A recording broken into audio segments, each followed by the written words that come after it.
India always is very scarce in terms of capital.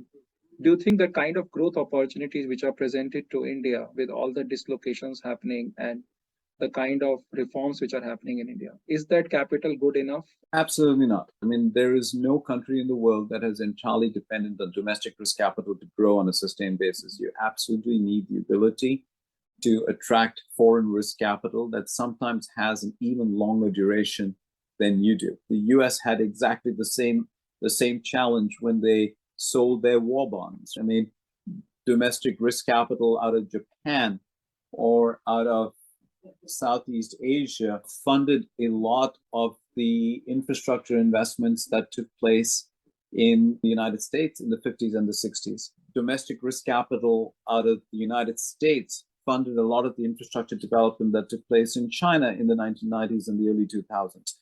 And while domestic risk capital in India will provide a sustained base for investments, you absolutely need the ability to continue to incentivize foreign risk capital, both fixed income and equity focused, Indian long dated infrastructure assets in particular, and manufacturing assets as well. And so you need the ability to leverage your domestic base to increase the attractiveness for a foreign investor.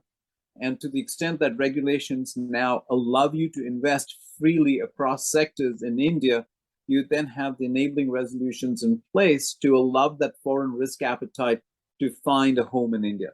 And so I believe that if you look at big picture, broad numbers, India's path will probably most closely resemble China, where domestic risk capital provided 30 to 40% of the growth capital required, whereas 50 to 60% came from offshore risk capital. And I think India will follow a similar path.